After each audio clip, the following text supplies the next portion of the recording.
She thought she was being clever when she said, "It's just a break, not a breakup. Not freedom.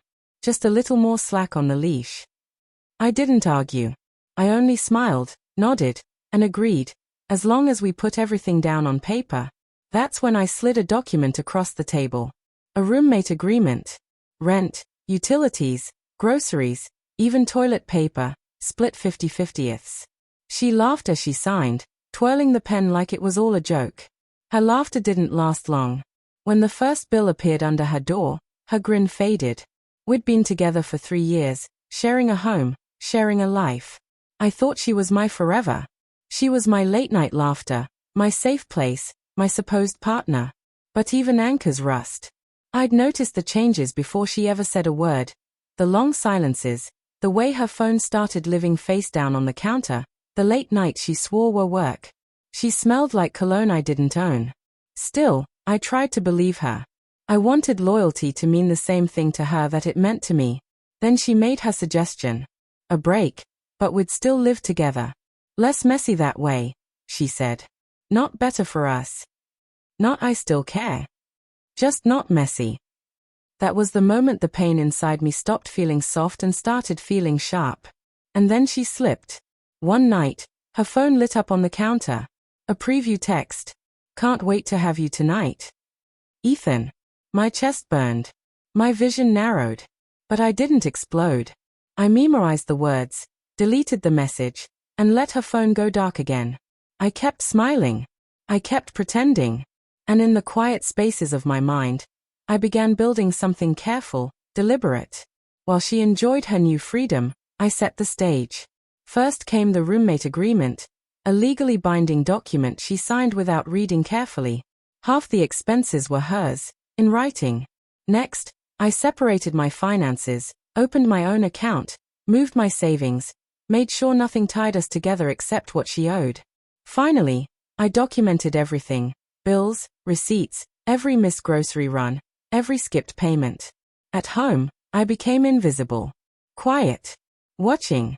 She came home late, smelling of whiskey and strangers, laughing too loud at her phone. She thought my silence meant defeat. She mistook calm for weakness. Month 1, she scoffed at the bill. "You're actually making me pay half the rent." "You signed," I said simply. Month 2, utilities doubled. She slammed the paper down. "This is ridiculous. I can't afford this." "You wanted space," I said evenly. "This is what space costs." By month 3, the cracks began to show. She started avoiding me, but the bills kept appearing, slid neatly under her door, every charge highlighted, every late fee circled. She tried excuses, then tears, then anger. None of it worked. And through it all, I stayed steady. I cooked for myself. Locked my bedroom. Treated her like a stranger renting a room. I never raised my voice once. The breaking point came on a Saturday morning. She stumbled in at 4 a.m., reeking of perfume and sweat that weren't hers.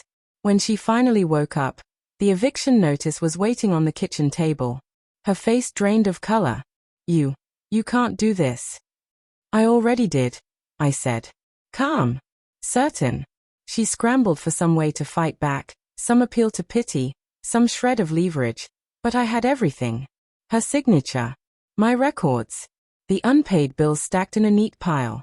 And for the first time since she'd asked for that break, she went silent. When the silence finally settled, that was the exact moment I reclaimed every bit of power she believed she had taken from me. 2 weeks later, she was gone, packed her things in a single night and drove off without a word. No wave, no goodbye. Just the sound of her car fading down the street. She left behind overdue bills and a shattered bathroom mirror, pieces of glass scattered across the floor like remnants of her pride. I didn't run after her. I didn't call. I just swept up the glass, closed the door, and sat in the stillness of a home that finally felt like mine again. People imagine revenge as something loud, yelling, slamming doors, dramatic confrontations. But the most ruthless kind is quiet. It's patience. It's letting the paperwork speak for you. I never needed to expose her lies or humiliate her with evidence. I simply let her choices catch up to her. In the end, she lost everything she thought she controlled: the relationship, the apartment, the financial security she relied on. And I gained something far more valuable: clarity. I have no regrets. She wanted freedom, and I handed it to her, along with the weight of her own consequences. Closing that door wasn't just about shutting her out physically. It was about sealing away every lie, every betrayal, every part of myself I had given too freely. Now my space is quiet, calm. Every bill that arrives with only my name on it feels like a quiet kind of justice.